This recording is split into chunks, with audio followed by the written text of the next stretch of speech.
Danes, ko beremo v časopisu take naslove, kot so pandemija povzročila dvig cen zlata ali pa obdobje pandemije oziroma začetkom finančne krize povečano povpraševanje po zlatu.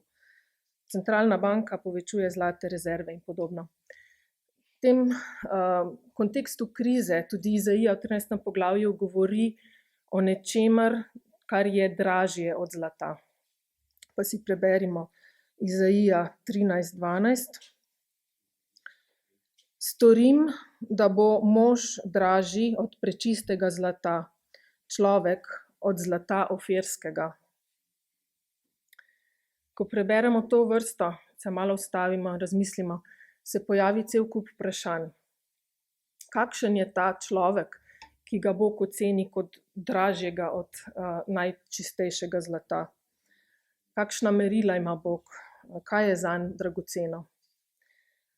Potem, kako se ta vrsta ujema z drugimi vrstami v Svetem pismu, ki govorijo prav nasprotno. Celo Izaija pravi v 40. poglavju, meso je kakor trava, ali pa vsi narodi so kakor nič pred njim, manj kot nič. Daniel 4. poglavje isto. Vsi prebivalci zemlje veljajo kakor nič. Kaj je potem dejanska vrednost človeka? Mogoče se zdi to neko filozofsko vprašanje, ampak ima globoke posledice na povsem praktično življenje. In potem vprašanje, kako bo Bog naredil, da človek postane dragocen? Ali to lahko naredi človek? Ali pa je to nekaj, kar lahko naredi samo Bog? Kakšno vlogo imamo mi pri tem spreminjanju iz cenenega v dragoceno? In na koncu, kaj ta trditev pomeni za naše medosebne odnose?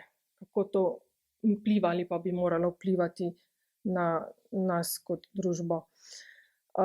Verjetno bi se lahko spomnili še kakšnega drugega vprašanja, ampak to so ta, ki sem si jih jaz zastavila, pa bomo danes o njih razmislili. Mogoče, če začnemo najprej z enim bolj tehničnimi podatki, kaj je bilo to ofirsko zlato. Ofir se prvič omenja v 1. Mojzesovi 10. poglavje, tam, kjer je seznam potomcev Noeta, in v 7. rodu od Noeta je omenjen nek Ofir. V zgodovini so veliko raziskovali, kje je živel ta Ofir, ker tam je bilo menda nahajališče tega dragocenega zlata, ampak podatki o tem so se zdaj izgubili. Potem se ofirsko zlato omenja v času zidanja templja. David piše, je pripravil za gradnjo templja 3000 talentov ofirskega zlata. En talent je bil 35 kil, je menda ta mera, tok vaga. Potem v času Jehosafata, judovskega kralja, piše, da je Jehosafat se odpravil po ofirsko zlato z ladjo in potem so se ladje mu razbile. Ofirsko zlato se omenja tudi večkrat kot simbol nečesa izredno dragocenega v Svetem pismu. Tako da, če Bog pravi, da bo človek dragocenejši od ofirskega zlata, potem lahko razumemo, da mu je ta človek izredno, izredno dragocen. Poglejmo sedaj malo kontekst te vrste. 13. poglavje Izaija. Naslov ima Prerokovanje o Babilonu. Predstavlja eno obdobje krize. In sicer Izaija prerokuje padec babilonskega kraljestva. Izaija je živel tam nekje 8. stoletje pred našim štetjem, ta padec pa se je zgodil v 6. stoletju pred našim štetjem, torej 200 let kasneje. Poglejmo si mogoče za vtis samo par vrst, berem od 9. vrste dalje, se pravi Izaija 13:9. Glej, dan Gospodov prihaja, poln je krutosti, togote, srdite jeze, da deželo spremeni v puščavo, iztrebi grešnike iz nje. Kajti zvezde neba in njegova ozvezdja ne bodo več dajala svetlobe, sonce bo temnelo, že ob svojem shodu, luna ne bo več odsevala svoje svetlobe. Kaznoval bom svet za njegovo hudobijo, krivičnike za njihovo krivdo, uničil bom napuh prevzetnih, ponižal bom ošabnost nasilnih. Storil bom, da bo smrtnik dražji od zlata, človek dražji od ofirskega zlata. Zato bom stresel nebo in zemlja bo zgrmela svojega mesta zaradi togote Gospoda nad vojskami na dan njegove srdite jeze. Vidimo neko apokaliptično sliko. Narava je vržena iz tira, vse je pusto, človeka ni. Bere se kot neka grožnja. In vsem tem temnem poglavju ena sama vrsta, ki izstopa, ta vrsta, ki je obljuba, da bo Bog storil, da bo človek dragocen. Ko beremo to apokaliptično poglavje, nas čisto spominja na druge napovedi padca Babilona, ki napovedujejo v bistvu konec časa, recimo v Razodetju, padec Babilona, ki je padec simbolnega Babilona, seveda ne tistega iz 6. stoletja pred našim štetjem. In tako lahko rečemo, da se to poglavje v bistvu ne nanaša samo na tisto dolgo časovno obdobje 8. stoletje pa 6. pred našim štetjem, ampak danes. Zakaj neka stvar postane dragocena? V veliko primerih zato, ker je redka. Če bi sedaj zmanjkalo bencina, bi cene nenadoma poskočile. Ofirsko zlato je bilo dragoceno, ker je bilo redko. In tukaj pravi, da bo človek dragocen, ker bo redek. Celo ekumenski prevod prevaja, da bo Bog storil, da bo mož dražji od zlata, ker ne bo dražji, ampak redkejši od zlata, tako prevaja. Ja. No, kako hitro lahko do tega pride, smo sedaj videli v tem obdobju karantene, izolacije. Mogoče iz lastne izkušnje lahko povem, da sem obiskovala eno starejšo gospo, ki je prinesla iz trgovine, in kako dragoceno je bilo, da je prišel človek. Ko ostaneš enkrat brez sočloveka, potem ta postane dragocen. Zakaj še obstaja, zakaj postane neka stvar dragocena? Zaradi neke intrinzične notranje vrednosti, zaradi materiala, zaradi neke lastnosti. In ofirsko zlato je bilo dragoceno, ker je bilo prečiščeno, piše. To je bilo najčistejše zlato. In Bog tu obljublja, da bo dejansko dvignil vrednost človeka, ker ga bo prečistil. In sedaj vprašanje, ali ni vsak človek dragocen? Zakaj je potrebna neka nadgradnja? Minili so časi sužnje lastništva, vsaj uradno, ko so verjeli, da so nekatere skupine ljudi manj vredne kot ostale. Ampak čeprav rečemo, da smo Bogu dragoceni in da Bog ljubi vse ljudi, to še ne pomeni, da Bog nima meril in standardov glede tega, kaj je ceneno in kaj je dragoceno. Kako lahko to razumemo? Jaz mislim, da ni tako težko, ker vsak ima tudi kakšen predmet, ki je povsem cenen, pa mu vseeno veliko pomeni. Se spomnite verjetno pri sebi, da imate kaj takega, kar če bi prodali, ne bi za to veliko dobili, ampak vseeno vam je dragoceno zaradi neke čustvene navezanosti. Ja, Bog nas ima vse zelo neizmerno rad, ampak vseeno obstajajo neki standardi, po katerih se presoja, kaj je dragoceno in kaj je ceneno. In Svetopismo je jasno, da nismo več zlato. Če pogledate Žalostinke 4, prva pa druga vrsta, pravi, kako je potemnelo zlato, se spremenilo čisto zlato, raztreseni so sveti kamni na začetku vseh ulic. Sinovi sionski, dragoceni, vredni čistega zlata, kako jih cenijo kot glinaste posode, delo lončarjevih rok. Iz zlata glina, velik padec vrednosti. Mogoče smo razočarani nad sabo, ali pa smo razočarani nad nekom, za katerega smo mislili, da je zlato, pa se je izkazalo, da je glina. Potem lahko razumemo, kakšno bolečino ima Bog ob tem, ko pravi, kako je potemnelo zlato. Tega ne govori ravnodušno. Ampak kljub temu, da smo kot valuta doživeli tak padec vrednosti, nas Bog ni odpisal, ampak ima namen, da nas vrne v to zlato stanje. In sicer, če berete v Zahariju 9:16, eno prorokovanje, kako je na koncu Gospod, njihov Bog, jih bo rešil tisti dan kot čredo svojega ljudstva. In kakšni bodo? Kajti kakor kamni v kroni se bodo svetili na njegovi zemlji. Spet ima namen, da se ti, ki so njegovi, svetijo. Želi nam vrniti ta lesk. Jezus je povedal eno priliko v biseru, ki ga trgovec najde in potem proda vse ostale bisere, da kupi tega dragocenega. In običajno to razlagamo kot primer človeka, ki najde nebeško kraljestvo in potem proda vse in se odpove vsemu, da pridobi to dragocenost, ki je nebeško kraljestvo. Ampak ta prilika ima dvojen pomen, pravi Ellen White.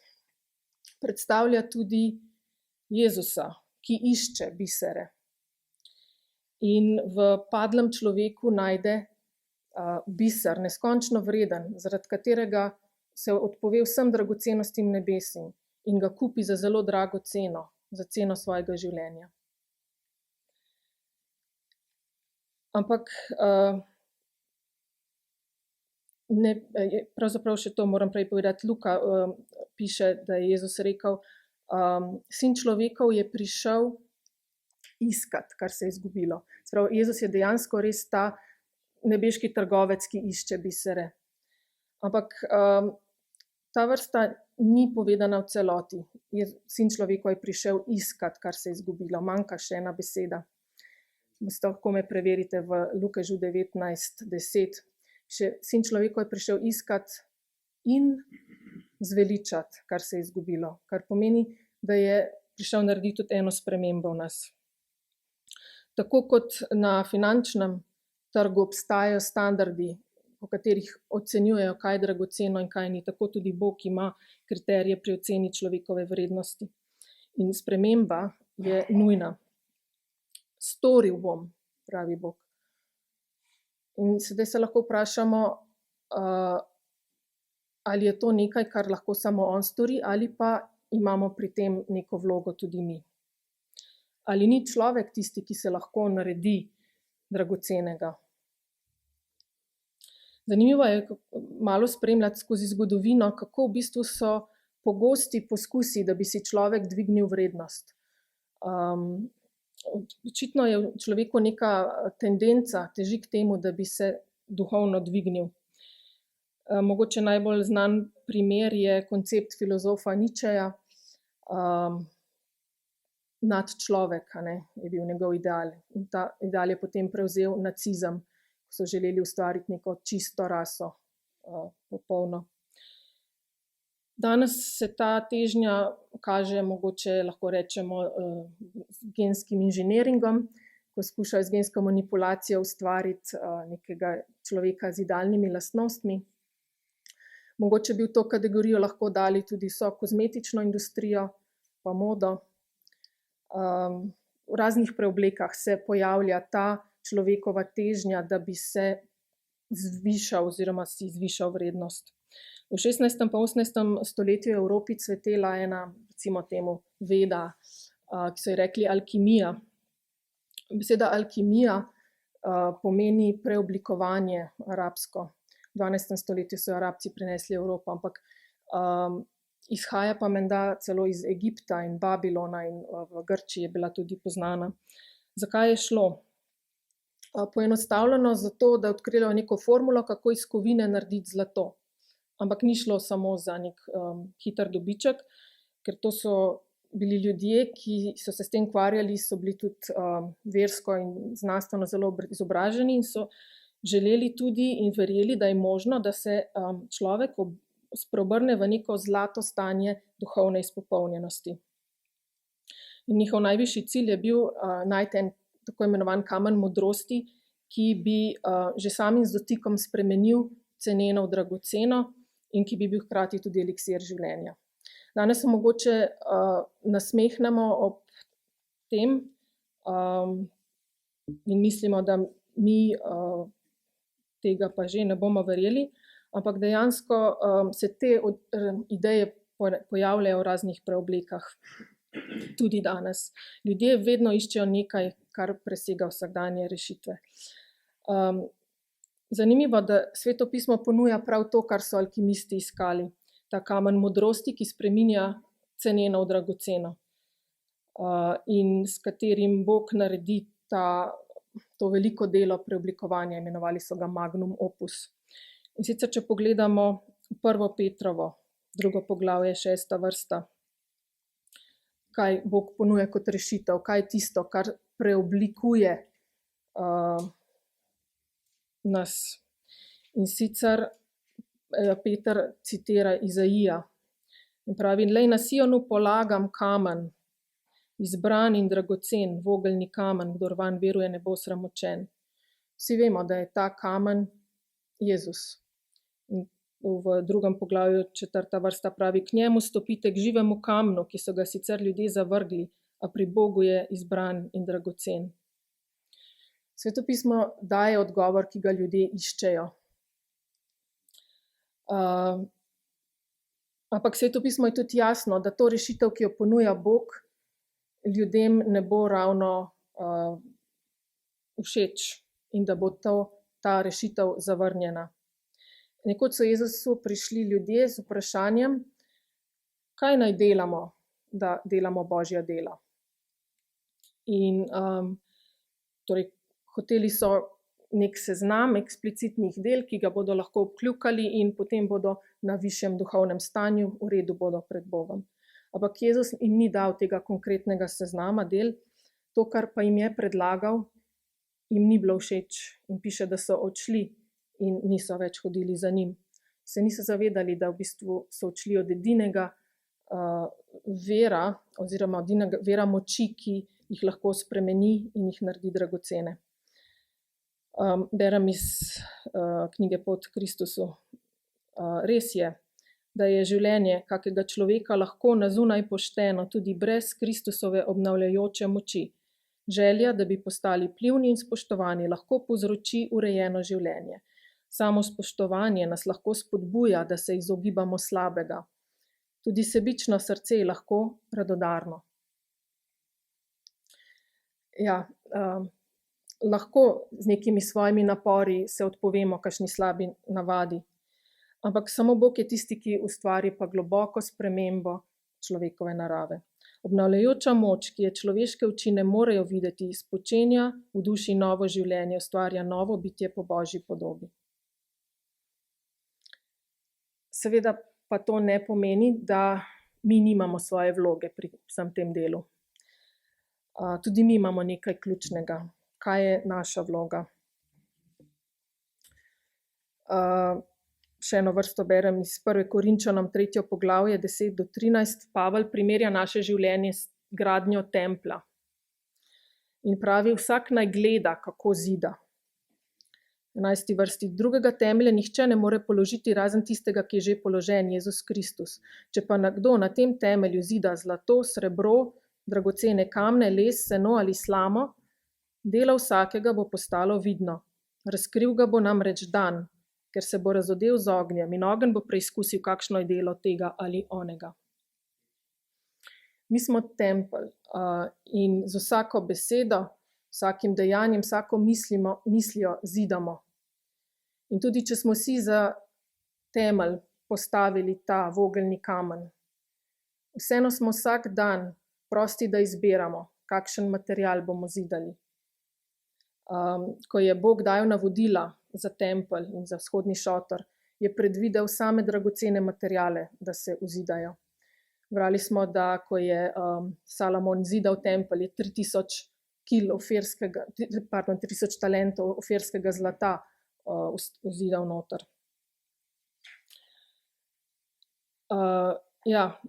To, kakšen material uporabimo, to je naša odločitev.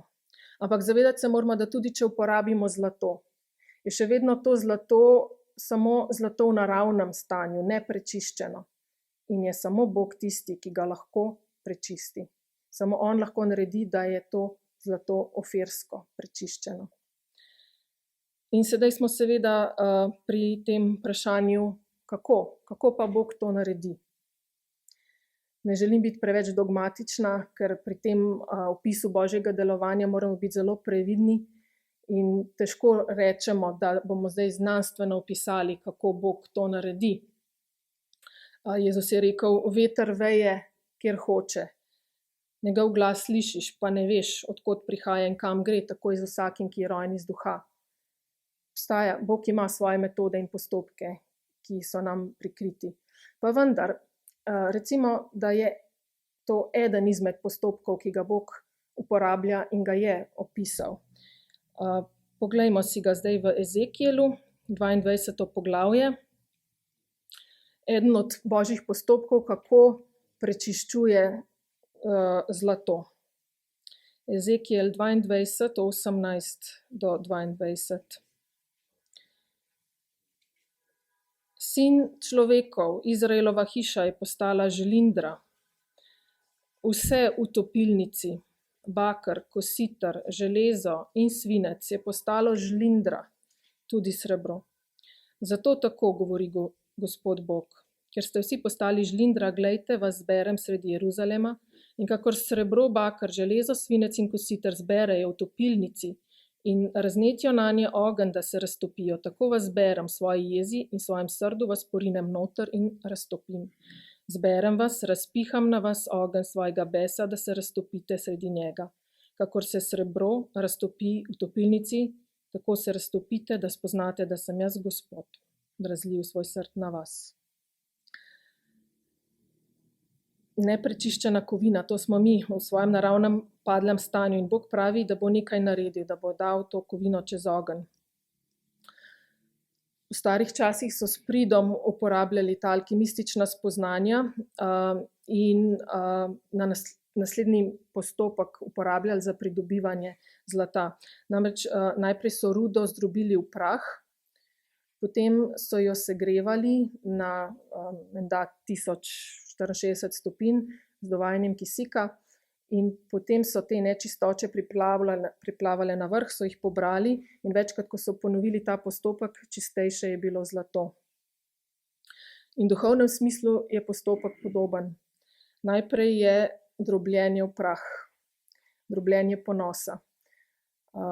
Jezus je rekel, na kogar ta kamen, vogelni kamen pade, ga razdrobi.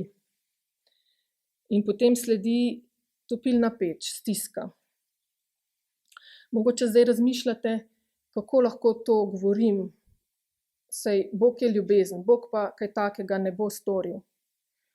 In če tako razmišljamo, potem se ne zavedamo trdovratnosti svojih značajskih potez. Bog ne uporabi tega postopka, kadar ni potrebno, to je res nek skrajni ukrep, ampak slej ali prej pride v življenju vsakega tudi do tega. In Svetopismo nima problema s tem, da reče naravnost. To je to, kar morate preživeti in doživeti. Večkrat tudi Izaija pravi, recimo v prvem poglavju, svojo roko bom obrnil proti tebi kot plavž, bom izžgal tvojo žlindro, izločil tvoj svinec. Potem Peter pravi v 1. Petrovi 4. poglavje, ne čudite se požaru, ki prihaja nad vas, da vas preizkusi, kakor da bi se vam dogajalo kaj nenavadnega. Pravi Peter, ne se čuditi, to je čisto običajno. Pa potem 6. in 7. vrsti 1. poglavja, bodite celo veseli, čeprav morate zdaj nekaj časa trpeti v preizkušnjah, da bo preizkušenost vaše vere veljala več kakor zlato, ki je neminljivo, pa se v ognju preizkuša. Vam v hvalo, slavo in čast, ko se bo razodel Jezus Kristus. Sprav, kdo je ta mož, ki je dražji od ofirskega zlata? Ta, čigar vera je preizkušena, zato velja več kot zlato. V božji alkimiji je postopek, ki spremeni človeka v zlato, stiska, ognjena preizkušnja. Če sedaj povzamemo, človek si vedno želi dvigniti svojo vrednost in tega se loteva morda z napačnimi spodbudami, z napačnimi sredstvi in napačnimi postopki. Bog ponuja rešitev, Bog je priskrbel sredstvo in postopke, ki pa niso vedno prijetni za človeka. In sedaj naslednje vprašanje, kako to spoznanje o veliki vrednosti človeka vpliva na naše odnose. Bom povedala mamino izkušnjo. Moja mama je bila čebelarka, zelo navdušena čebelarka. Vsak vikend sva že v petek šle 80 km iz Ljubljane, kjer je imela čebelnjak pri stari mami, in potem je v glavnem vikend preživela v čebelnjaku v delu, od zgodnje spomladi pa do pozne jeseni. Potem pa sva začele posvečevati soboto in kar naenkrat se je ta čas skrčil na en sam dan. In to je potem izgledalo še bolj skrajno, tako da recimo sem jo ta en dan, nedelja, sem jo prišla iskat za kosilo, mami, pejte kosilo, ja, pridem, in je potem ni bilo še 1 uro ali pa 2 ali pa sploh ne. V glavnem, stalno je bila pri čebelah. Ampak potem se je nekaj zgodilo. Eno nedeljo je tako delala v čebelnjaku in kot da bi slišala en glas, močno vprašanje, odloči se, ali boš dajala prednost čebelam ali človeku. In to vprašanje je bilo zelo, zelo težko, kajti ravno zato se je obrnila k čebelam, ker je bila razočarana nad ljudmi, ker je bila razočarana nad človekom. In potem se je borila sama s sabo, ker je vedela, da ni prav pred Bogom, da reče, da bo dala prednost čebelam. In na koncu vseeno prišla do te odločitve in rekla, da bo dala prednost človeku. Tisto nedeljo sva odšle nazaj v Ljubljano in potem čez en teden je spet prišla, čebelnjak se je zaprašila, začela delati in na svojo veliko grozo ugotovila, da so čisto vsi panji okuženi s čebeljo gnilobo. Ne vem sicer, kako je sedaj s to boleznijo, ampak takrat je to bila neozdravljiva bolezen. Te spore čebelje gnilobe menda živijo tudi 30 let in je edina metoda ogenj, da jih uničiš. In čebelar, ki je dobil svoj čebelnjak, čebeljo gnilobo, je obstajal le en postopek, in sicer čim prej zažgati vse skupaj, zato da se ne razširi še na sosedove panje in čebele. In ni ostalo drugega, kot da je šla v ta postopek. Pri tem je sicer jokala, ampak imela je neko notranjo tolažbo v sebi, ker je v tem videla Božjo roko, ki je pomagala uresničiti odločitev, ki jo je sprejela pred enim tednom. Verjamem, da to ni edinstvena izkušnja moje mame.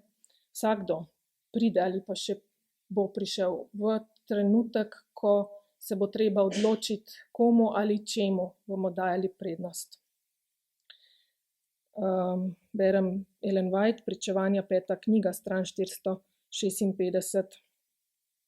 Ljubezen, ki jo je Jezus izkazal človeku s tem, ko se je žrtvoval za našo odrešitev, bo vidna tudi v njegovih sledilcih. Toda le malo teh, ki so prejeli luč, opravljajo delo, ki jim je bilo zaupano. Malo jih je, ki jih odlikuje neomajna zvestoba, ki nimajo v mislih samo svojega ugodja, ki s trajnimi napori si prizadevajo, da bi prinesli luč. Grehi, ki obvladujejo svet, so prišli v cerkve, v srca teh, ki trdijo, da so Božje izbrano ljudstvo. Mnogi, ki so prejeli luč, ljubijo svet. Vidijo, da množice vsakodnevno prestopajo Božji zakon, vedo, da ljudje ne morejo biti rešeni v svojih grehih, pa vendar izkazujejo več zanimanja za njihove posle, hiše, oblačila, blago, kot za duše ljudi, s katerimi se bodo soočili na sodbi. Kako malo jih ima občutek odgovornosti do Boga in soljudi. Kaj nam je najbolj dragoceno? Delo, posestvo, imetje, hobi. Jezus je želel v srce in misli učencev stalno vtisniti človekovo vrednost. In je povedal tudi eno priliko, s katero je ponazoril, kako zelo je njemu dragocen človek. Izgubljena je ena ovca, ampak on pastir zapusti 99 in se poda iskat to tavajočo.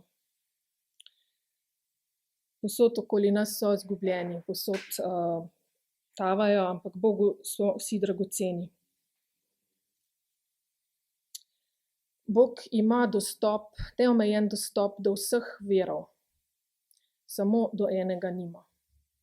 Bog ima dostop do finančnih virov. Bog ima dostop do energetskih, materialnih virov, ampak nima pa neomejenega dostopa do človeških virov. Danes je ta veda, upravljanje s človeškimi viri, postala res prava veda, ki se poučuje tudi na fakultetah. In to je pomanjkanje, ki ga Bog ima, nastopi pri človeških virih. Bog je tu omejen, ker nam je dal svobodno voljo. Določenih ljudi enostavno ni na razpolago in zato so dragoceni. Jezus je tudi rekel, njive so že bele, spravi, ljudi je veliko teh, ki rabijo pomoč, ampak enega profila ljudi pa je malo, delavcev pa je malo. Poglejmo si še nekaj vrst, ki opisujejo ta profil, ki ga Bog išče. In profil, ki je redek in dragocen. Ezekiel, spet berem 22. poglavje, isto, ko smo že brali, 29. pa do 30. vrsta. Kakšen je tisti človek, ki ga Bog išče in ki je dragocen Bogu? Ljudstvo dežele izsiljuje, grbežljivo ropa, zatirajo reveža ubogega, neopravičeno pritiskajo na tujca. Iskal sem med njimi človeka, ki bi pozidal zid in stal pred menoj na prelomu, v bran dežele, da je ne uničim, pa ga nisem našel. Prav, Bog išče enega človeka, potem pa te besede, človeka, ki bi stal na prelomu. Kaj to pomeni? Kakšnega človeka išče? Na srečo Sveto pismo razlaga samo sebe in najdemo ta izraz tudi potem v Psalmu 106, 23. vrsti. Pravi takole, skoraj bi rekel, da jih iztrebi, če ne bi Mojzes, njegov služabnik, stal pred njim na prelomu, da je zadržal srditost pred uničevanjem. Psalm 106 opisuje en dogodek, ko je Mojzes prišel z gore in videl, kako ljudstvo se zabava ob zlatem teletu in je vedel, da bo sledilo uničenje. In piše, je stal na prelomu, posredoval je za njih, prosil je za njih. V tem primeru je tudi celo ponudil svoje življenje v zameno za to ljudstvo. Bog torej išče posrednike, človeka, ki bo zazidal zid, ki se bo postavil v vrzel in posredoval za ljudi. Posredniki so Bogu dragoceni. Še ena taka vrsta, ki isto govori, Izaija 59, 15 pa 16. Resnica je zapuščena, kdor se ogiba hudega, se izroča v plenjenje. Gospod je videl, v njegovih očeh je bilo hudo, da ni pravice. In potem 16. poglavje, videl je, da ni bilo človeka. Osupnil je, da ni bilo posrednika. Ko rečemo, da nekdo osupnil, potem predpostavljamo, da je presenečen. Težko bi rekli, da je Bog presenečen nad tem dejstvom, da ni teh ljudi. Ampak Hraskov prevod prevaja, videl je, da ni moža in se je zavzel, da ni posrednika. Verjetno je težko opisati Božjo reakcijo, ko ugotavlja, ko gleda svet in išče ljudi in vidi, da jih ni. Vsekakor gre za neko močno reakcijo pri Bogu. Osupnil je, zavzel se je. Zakaj Bog rabi posrednike? Spomnite se tistega primera, ko so 4 možje pripeljali Jezusu paralitika in ga spustili skozi streho. In ko ga Jezus videl, piše, ko Jezus vidi njihovo vero, ga je ozdravil. Ponavadi Jezus rekel, tvoja vera te je ozdravila, ali pa zgodi se ti po tvoji veri. Ampak v tem primeru se je naslonil na vero teh posrednikov. Ko vidi njihovo vero, ga je ozdravil. Bog potrebuje posrednike. Posrednik je kot ti prijatelji, ki jih Bogu pripelje človeka in potem veruje, da je njegov primer rešljiv in ga bo Bog ozdravil. In še zadnja vrsta v tem stilu, Izaija 63, 5. Oziral sem se, pa ni bilo pomočnika, osupnil sem, pa me nihče ni podprl. Enaka misel, Bog išče, ne najde in to ga pretrese. Največja potreba, lahko zaključimo, ki jo Bog ima, je potreba po človeku. Ampak ne po kateremkoli človeku, ljudi je veliko. Prav na ta teden sem zasledila podatek, da naj bi bilo vseh ljudi od začetka zgodovine do zdaj 108 milijard. Ne vem sicer, kako so to izračunali.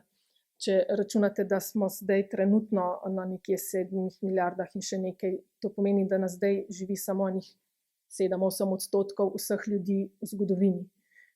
Pomanjkanje ljudi ni, lahko rečem, ampak pomanjkanje profila določenega človeka pa ja. Če je največja potreba, ki jo ima Bog, človek, kaj pa je največja potreba, ki jo ima ta svet? Gotovo poznate tisti citat, največja potreba sveta je spet človek. Največja potreba sveta je potreba po človeku, ki se ne da ne kupiti, ne prodati, ki je v globini svoje duše pošten in časten, ki se ne boji imenovati greha s pravim imenom in je njegova vest, zvesta dolžnosti, kakor magnetna igla polu in bo stal na strani pravice, čeprav bi se zrušilo nebo. Ellen White iz knjige Vzgoja. Ko je Jezus stal pred množico ljudi in Pilatom, ves prebičan, je Pilat rekel, glejte, človek. Verjamem, da se ni zavedal pomena svojih besed. Ecce homo so te znane latinske besede iz Vulgate in da so postale podlaga za najbolj pogost motiv v umetnostni zgodovini. Ampak kljub temu, da to rišemo, sestavljamo glasbo, opisujemo ali se zavedamo pomena teh besed. Glejte, človek. Glejte, človek, ki je dražji kot ofirsko zlato, ki je model za človeka. Človek, ki je zapustil vse, ki mu je bil človek tako dragocen, da je njemu posvetil celo življenje in delal za rešitev. To je tisti model, standard, ki ga ima Bog. Tako kot na finančnem tržišču obstajajo standardi, smo rekli, ima tudi Bog svoja merila in to je tisto merilo, ki ga Bog postavlja pred nas. In edino, kar nam ostane, je sedaj odločitev, pa prošnja, da želimo postati to, kar Bog imenuje človek dražji od ofirskega zlata. Da Bogu nekako dovolimo, da uporabi svoje postopke in sredstva. In da ga tudi prosimo, da v nas da istega duha, kot je bil Jezus, duha, ki je cenil človeka in delal zanj. Amen.